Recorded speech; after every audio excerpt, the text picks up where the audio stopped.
The man came into the house, and Laban unloaded the camels. He gave straw and feed for the camels and water to wash his feet and the feet of the men who were with him. Food was set before him to eat, but he said, "I will not eat until I have told my message." Laban said, "Speak on." He said, "I am Abraham's servant.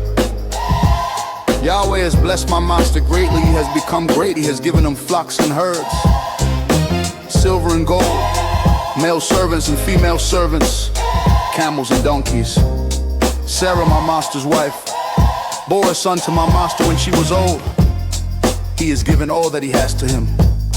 My master made me swear, saying, 'You shall not take a wife for my son from the daughters of the Canaanites, in whose land I live. But you shall go to my father's house and to my relatives, and take a wife for my son.' I said to my master, 'What if the woman will not follow me?' He said to me, 'Yahweh, before whom I walk, will send his angel with you and prosper your way. You shall take a wife for my son from my relatives, and from my father's house. Then you will be clear from my oath when you come to my relatives. If they don't give her to you, you shall be clear from my oath.' I came today to the spring and said, Yahweh, the God of my master Abraham, if now you will prosper my way, which I go. Behold, I am standing by the spring of water. Let it happen that the maiden who comes out to draw, to whom I will say, 'Please give me a little water from your pitcher to drink.' And she will tell me, 'Drink, and I will also draw for your camels.'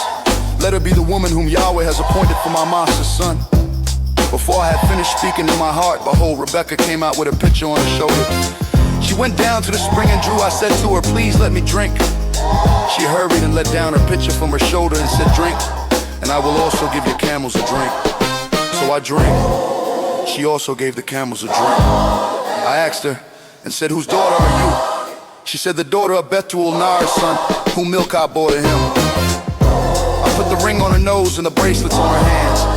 I bowed my head and worshiped Yahweh and blessed the Yahweh, the God of my master Abraham, who had led me in the right way to take my master's brother's daughter for his son. Now if you will deal kindly and truly with my master, tell me. If not, tell me that I may turn to the right hand or to the left." Then Laban and Bethuel answered, "The thing proceeds from Yahweh. We can't speak to you bad or good.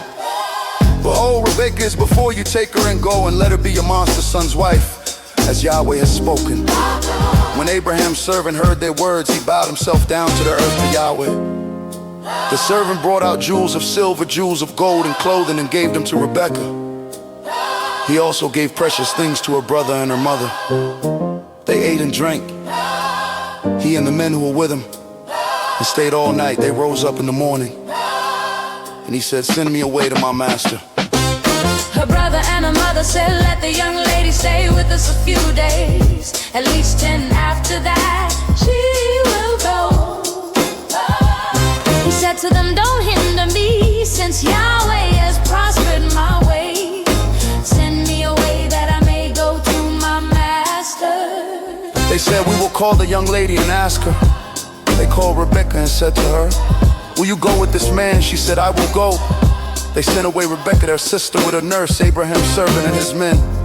They blessed Rebekah and said to her, "Our sister, may you be the mother of thousands of 10,000s, and let your offspring possess the gate of those who hate them." Rebekah arose with the ladies. They rode on the camels and followed the man. The servant took Rebekah and went his way. Isaac came from the way of Beer Lahai Roi, for he lived in the land of the south. Isaac went out to meditate in the field. At the evening he lifted up his eyes and looked, and behold, there were camels coming. Rebekah lifted up her eyes, and when she saw Isaac, she dismounted from the camel. She said to the servant, "Who is the man who was walking in the field to meet us?" The servant said, "It is my master." She took her veil and covered herself. The servant told Isaac all the things that he had done. Isaac brought her into his mother Sarah's tent and took Rebekah. As she became his wife, he loved her. So Isaac was comforted after his mother's mother.